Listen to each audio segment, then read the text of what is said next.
We are continuing our series on Philippians, and we're getting towards the end of the letter and getting into some of the parts where Paul is speaking to the church. And I was thinking back as I was thinking about these two, what I will call church ladies, Euodia and Syntyche, and about a couple ladies that I met a long time ago. And I was in a church, and I got they were in charge of picking out the carpet in the sanctuary at the church. You can kind of tell where this is going, don't you? And so, they were in the sanctuary. They had the samples out on the sanctuary floor up on the front. And then as I happened to just be walking by, they waved me into the sanctuary. Hey, come here. We want to show you our carpet samples. And I said, okay, great. This looks great. And each of them had their opinion. And one really, I could tell, really had this gold pattern carpet. They really felt that was the carpet sample that we should put in the sanctuary. And then the other person said, no, I think it's this blue, this royal blue color, that needed to go into the sanctuary. And I could tell. You ever come across a couple people and you can kind of sense the tension kind of in the air? And so I was brought into this little discussion, and they were both arguing their cases, and one was saying, the gold color will glorify God better, and it would go better in the sanctuary. This is where we glorify God. And so they were making a case that the gold carpet was going to glorify God better than the blue carpet. And then the person for the blue carpet was saying, hey, this blue carpet's really warm and welcoming and invites people in to worship, and so they were saying, the blue carpet's going to bring people in our church. Okay, you get this? And I could see they were debating, and it was a struggle. And so then they say, which I wish I would have never walked in the sanctuary. They look at me and they go, so what do you think? Whew, that's a loaded question, isn't it? So I hemmed and hawed and tried to be diplomatic and point out the good things in both their opinions and both their perspectives, because they both had some good things. And then I tried to, they just kept, well, what do you think? What do you think? And to really be honest with you, I didn't really care what color the carpet was, because I thought they were both nice, but I was partial to blue. I like blue. Blue's my favorite color. So I said to them, I like the blue one. Well, you don't know what you're talking about. Because at that point, I was only an associate pastor. So, who cares what the associate pastor thinks? So this went on, and as I look back on that, and I don't know, I don't even remember what happened. I don't even remember what carpet got put in the sanctuary. That's not what is important, is it? But we think about the church sometimes, and we think, we hear about these little squabbles and quarrels and debates that happen in the church. And really, as I look back on it, it wasn't about carpet. It was really about values. See, each of them was articulating a different value, what they thought was important to them. One thought it was important to glorify God. The other person thought it was more important to welcome people into the church. Neither one of them was wrong. They both had the right. They both had the right point at heart. But it was also about the struggle as to whose value was going to win. And whenever we're in a situation where we've got to win, then we've got a quarrel. Then we've got disunity. Then we've got some of these things. And it's interesting because Paul is writing to the church in Philippi. And this very first verse, we see Paul says, I urge, he says, Euodia, and I urge Syntyche to be of the same mind in the Lord. Paul, in just about every letter to the early church, has something to say about unity in the church. And here again, it's actually been throughout the whole letter of Philippians. He uses this phrase, be of the same mind. We see it in chapter 1, we see it in chapter 2, we see it in chapter 3, and here it is in chapter 4. And he's specifically calling two of the ladies in the church and saying to them, I urge you, be of the same mind. Come together on this. And as I was studying this passage, I was reading William Barclay's commentary on this, and he had a great quote, and he said this, a quarreling church is not a church at all. For a quarreling church is a church from which Christ has been shut out and to which he cannot gain access. Because when Christ takes a back seat to our own priorities, to the mission of Christ, when the mission of Christ takes a back seat to our own agendas and to winning, that's when we're in trouble. That's what Barclay is saying. And so really we have to keep in mind, what is the thing that brings unity? It's Christ. What is the thing that brings unity relationships? It's Christ. And being of the same mind, as Paul says, in the Lord.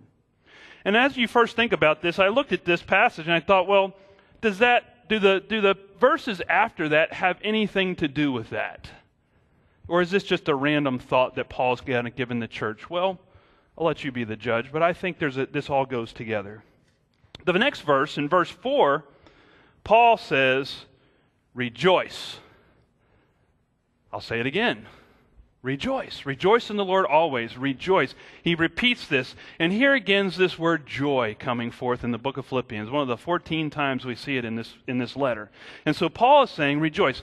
Now, pop quiz this morning. Many of you have been here all summer. Listen to Philippians passage. I've given you some background on this. Pop quiz this morning. Where is Paul writing these words? Prison, right. You guys have been listening. Good. This is good. Does my heart good to know that you've been awake this summer. So he's saying, so he's in prison, and what else is possibly going to happen to him at the end of his prison term? Death is a possibility for him. So here's a guy on death row, for all intents and purposes, on death row saying, rejoice. Now, how would you be reacting in that situation? Would your heart be saying, rejoice in the Lord always? Again, I say rejoice. He is saying, I'm rejoicing. I'm in prison. I may even be facing my execution, but I'm rejoicing. And he's encouraging the church to rejoice. And so what he's saying is it's not the circumstances that we find ourselves in that lead to rejoicing or not rejoicing. It's really the attitudes of our heart. And so rejoicing is a choice. Now, we actually heard in the book of Acts when Paul and Silas were in Philippi, again, previously, they were in jail. They had been beaten, put in jail. And what we find them doing that night in jail was they were praising God, singing hymns, and praying together in the jail cell. Now, they had just been beaten up and put in jail. My guess is, and here's my assumption, is that Paul and Silas weren't happy about that. I don't think Paul and Silas were too thrilled about being beaten and thrown in jail. So I don't think they're just kind of like acting like nothing happened. I don't think that's what they're trying to do. I think they're in a place of discouragement and disappointment, and so they turn to God. And they say, we're going to rejoice despite our circumstances. We're going to make a choice to rejoice. We're going to make this decision. And so what they're doing is they're trying to refill up their hearts again with rejoicing and worship rather than letting the disappointment, the discouragement, the hurt to own their hearts, to control their hearts. Does that make sense? Jonathan Haidt wrote a book called The Happiness Hypothesis. And he uses an analogy in his book about a rider and an elephant. And he says all of us have a rational side, or side that we can reason and think and are logical and we can think through things. And then we all have an emotional side. We all have a side to us where we're, emotion and where we get carried away sometimes with our emotions. And he says, so we each have this rational thought and this emotional. So you know what I'm talking about? You know the thing that you ought to do. You can figure it out logically, but you just don't feel like doing it. That's the rational and the emotional, right? And so what Haidt says is that it's like a rider on top of an elephant. The rider sits on top of the elephant. The rider is our rational thought. It is the one that's directing the elephant, telling the elephant where to go. And the elephant is the emotional side of us.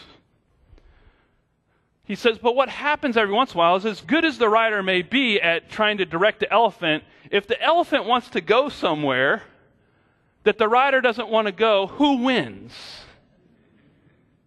The elephant.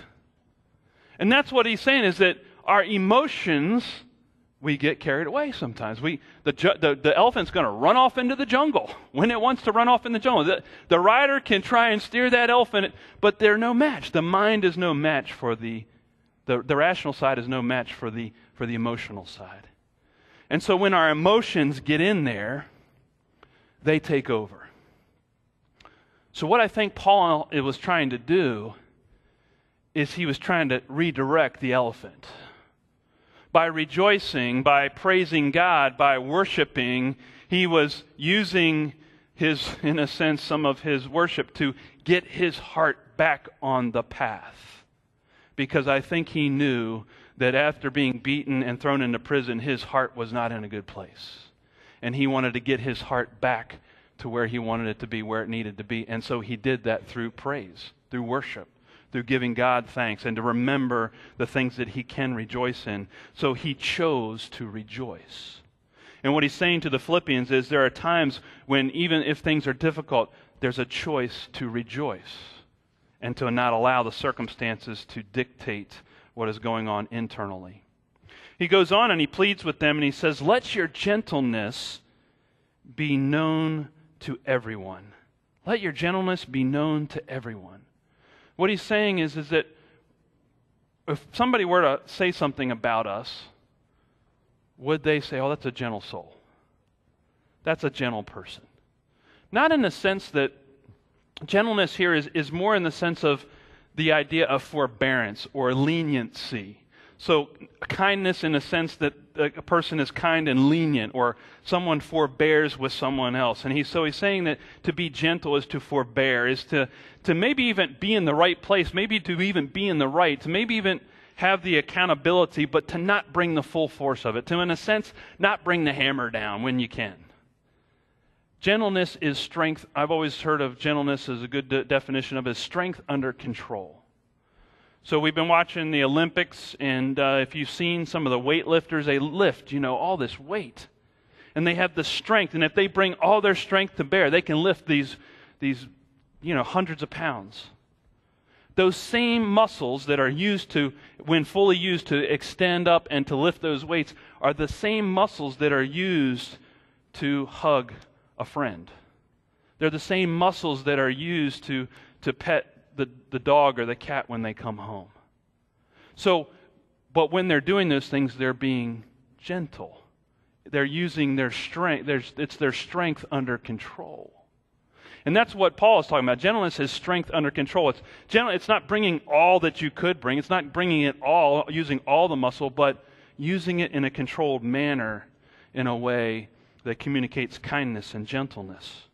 So he says, let your gentleness be known to everyone, to be of gentle spirit. He goes on and he says, he talks about prayer, and we heard that in the Gospel of Luke. And he goes on and he says, whenever you're anxious, pray about it. Go to God with it. Say those things to God. Talk to God about it. Bring those prayer requests and do it in a spirit, again, of thanksgiving. So to bring thankful prayer to God is actually a promise here that that Paul's saying when we do that, God actually promises peace, to bring peace. And he uses this word that the peace of God will guard your heart. And basically the idea here, pop quiz again, who is Paul writing to? Who's the audience? All right, pop quiz. Oh, okay, all right, now let's go back. So who are the people that are living in Philippi? Former Roman military, right? So they get this idea of guard. What a guard did was a guard would be posted, a garrison would be posted on the city walls, and they would protect that city. They would stand guard 24/7 around that city so that if anybody tried to shoot anything in there or come in there that wasn't supposed to belong in there, they protected the city from anything coming in that shouldn't be in there. What Paul is saying, using that same idea, that God guards your heart, in a sense that God puts the Spirit, this garrison of God's peace around our hearts when we pray. And that peace comes in. And so when those other anxieties start to come at us, you know all about anxiety, right? So when those arrows of anxiety start to zing at us again, God's peace is guarding our hearts from those anxieties. And it's through prayer, he's saying through the practice of prayer, that guard gets set up, that peace of God gets set up in our hearts. And so he's using some military language, but it's also a promise to us that when we're thankful in our prayer to God, God's peace starts in our hearts. Again, what is happening to us? The rider and the elephant are getting back on the path. And that's what's happening in prayer. And then he goes on and he says, finally, in the last few verses, which is our key verse this week. And let's read this verse together. It's Philippians 4:8. It's on the back of your bulletins. It should be bolded. And let's read this together out loud. Finally, beloved, whatever is true, whatever is honorable, whatever is just, whatever is pure, whatever is pleasing, whatever is commendable, if there is any excellence and if there is anything worthy of praise, think about these things. Good stuff, right? Optimistic. Positive thinking. Think about the good stuff. Now, I thought about this, and I thought how we tend to think, and I guess the best way to illustrate this is I have the privilege of working with couples when they're married and when they want to get married, and then they they come to me and they say, we want to get married, and they sit in my office, and they come over here and they sit down in my office, and I talk to them about, why do you want to get married, right? So what is it that's brought you together? And the couple that I see at this point in their relationship, they're holding hands. They're talking about all these wonderful things about each other and how they're in love. And they are seeing all the great things they appreciate about one another. And there's all that I can do within me to go, to not kind of pour some cold water on that. Does that make any sense? And so I just kind of let that be. I actually enjoy it because it's just so refreshing to see this. And so they're sitting there, and they're in the couple, and they're just so appreciative of each other. They are applying Philippians 4:8 to the T. They're seeing all the good. And the other thing that they're doing, though, is they're minimizing and they're ignoring some of the things that I can see that I know in about a couple years they're going to be arguing about or conflict about it. There's going to be something that's going to happen in that relationship. And you can start to kind of see, but they're at the stage in the relationship where they're just totally oblivious. They're just not seeing it. And that's okay. There's nothing wrong with that at all. In fact, in some ways it's really good. So I see couples there. And then there's a whole group of couples in the middle that I never talk to, never see, and been married for a long time. And then I also, unfortunately, see couples on the other end. There's another time where they come into my office and they sit down and they say, Pastor, we're getting a divorce, or we don't want to be married anymore, and we thought we'd just come to you one last time. And when I see that couple, they're not holding hands. And it's like almost an exact opposite of the other couple. All they can see is the negative. All they can see are the negative things, and that's all they see. They're not, and they ignore, and they no longer are able to see the good things in that relationship. My sense is that those good things are still there. They've just been some way they've been lost sight. And I'm not talking about situations where there's been abuse or adultery or very hard things to get over. What I'm talking about is in general. And so I see this over here, and it's like a total opposite. So one is seeing all the good and none of the bad, and the other one is seeing all the bad and none of the good. So I'm actually reflecting on this because my anniversary is coming up this week, and it's 20. We've been married for 22 years, and I said, and so I started to think about, so why I'm not here. I'm not over here in the newlywed category. But I'm also not over here in the I want out category. So I started to say to myself, so what's been happening that helps me to stay grounded in this relationship? And I have to give my wife credit, because my wife has this great capability to, despite all my flaws, all my imperfections, all the things that she could point out to me, she has found a way to still focus and see the things that are true in me, honorable in me, just in me, pure in me, pleasing in me, commendable in me, excellent in me, and worthy of praise. She's able to still see the good and appreciate the good in me. And so what have I learned? I've learned to appreciate the good in her. She's not perfect either. But in that appreciation of the good in each other, we've been able to continue in a relationship and to be happily married. There's an art to that, folks. And for guys, I can only speak to guys, I'm sorry. Men, when we have a thought of appreciation for our wives, it's real good to communicate it. I found that to be true too. Because a lot of times I say to my wife, I do appreciate you. I just don't ever remember to say it. I don't always think about telling you that. And so reminding myself to say to her, I do appreciate that, or I do love you for that, or that is a great thing that you did. To remember to do that for each other is so important. And so that's, I think, why we've stayed together for 22 years. And probably for 22 more, or whenever the good Lord calls me home. So that's part of that, to be able to see the good and not just the bad. To be able to do that. That's what Paul's saying. In any relationship, in the workplace, in the church, in a marriage relationship, in a family relationship, in the world, to always be looking, say, what is it that I can appreciate about this person or this situation or this place I'm in? Where are the things I can be thankful? Where can I rejoice? That's what Paul is encouraging. You know, I started off with a negative illustration of the church. So I like to end with a positive illustration. I start off talking about, how some of these things, some of our values and conflict is around values and gets in the way. And I think that if we were to learn to appreciate others, that it might help with that. That if we were to learn to rejoice and to be thankful for others and to keep the mind of Christ, we might actually be able to experience more harmony and unity in our relationships. I saw a great illustration of the church at its best. I was on the island of Vieques in Puerto Rico. In fact, I was on a mission trip to Vieques in Puerto Rico, a little island there in the late 90s. And there was a Glenmar mission team there the same summer that I was there. We were just there different weeks. I didn't even know it till I came here.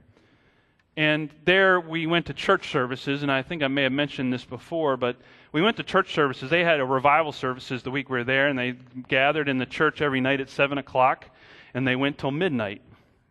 And so I thought this morning we'd just continue on the service all the way up till noon today. So, and we'll just let other people come in, and I'm kidding. We're actually maybe get out early today.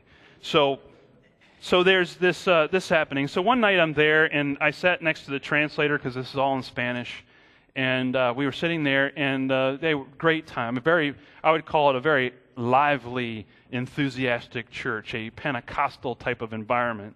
And so we were in there, and they were just really enthusiastic. And so we came, and they went through the worship time, and the pastor preached. And at the end of the sermon, the pastor walked over. So the sermon stopped, and then the music started up again. But I watched the pastor, and the pastor went over to a person sitting over here on this side of the church, and he could see this little conversation going on. And then he asked them to come with him, and he came up to the front of the church and left that person at the altar of the church, just standing there in front of the church. Now the rest of the church is singing.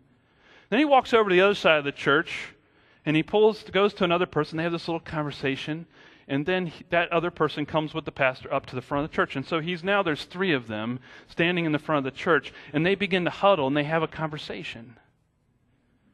And then I see this conversation going on, and then I start to see the tears coming down each of these women's faces. And then they join hands together, and they go and they kneel at the altar together, and I can see that they're praying together. And then the pastor walks away. And I look at the translator next to me, and I say, what just happened? And the translator says something to the effect, he says, well, these 2 women have been fighting and quarreling with each other for the past year in our church. And so the pastors just asked them to reconcile. And they did. But what was amazing was what happened next. Because then I start to see people just sporadically stand up and go to another person in the congregation and talk with them, and then they would go up to the altar and they would pray together. And I saw about 4 or 5 different couples of people or pairs of people at the altar praying that night in that church. That's an example of the church at its best.